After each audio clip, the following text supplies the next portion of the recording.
Hello guys, আসসালামু আলাইকুম। কি অবস্থা সবার, কেমন আছেন সবাই? আজকে আপনাদের সামনে আমি একটা বাইক নিয়ে এসেছি। সেটা যারা বাইক লাভার আছেন তারা দেখলেই চিনতে পারবেন, বাইক সম্পর্কে যারা ধারণা রাখেন। সেটা হচ্ছে ইয়ামাহার RX-S। এটা হচ্ছে 1980 সালে সর্বপ্রথম বাজারে নিয়ে আসে বাইকটা।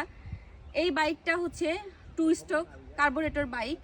এটার ওয়েট হচ্ছে 95 কেজি এবং এই বাইকটা হচ্ছে আপনার 5 গিয়ারের হয়ে থাকে সাধারণত। আর এই গিয়ারটা হচ্ছে এখন বর্তমান যুগে যে স্পোর্টস বাইকগুলো আছে, এই গিয়ারটা কিন্তু এই বাইকগুলোতে, এখনের যে বাইকগুলো আছে এগুলোতে ইউজ করা হচ্ছে।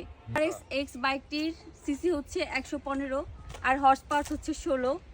আর এই বাইকটি খুবই ইজিলি আপনি মেনটেনেন্স করতে পারবেন, খুব ইজিলি এর পার্টসগুলো অ্যাভেলেবেল আছে বাজারে।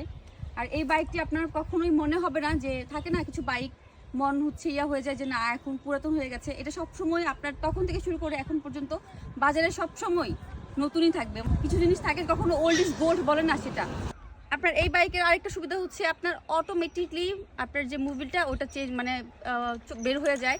মোবিল চেঞ্জ করা হচ্ছে আপনার এই যে সাইড যে ট্যাঙ্কি আছে এইখানে আপনার মোবিলটা রিফিল করতে হয় আর অটো বের হয়ে যায়। আর অল্প একটু 100 গ্রামের মতো মোবিল আপনার এই বড় যে আপনার যে ফুয়েল ট্যাঙ্ক আছে এটাতে দিতে হয়। এটা হচ্ছে আপনার একটা অ্যাডভান্টেজ। এই ছিল RX-X নিয়ে আমার আজকের ভিডিও। যদি এই বাইক নিয়ে কোনো ইনফরমেশন আপনি জেনে থাকেন অবশ্যই কমেন্টস করে জানাবেন। দেখা হবে নেক্সট ভিডিওতে। ভালো থাকবেন সবাই, আল্লাহ হাফেজ।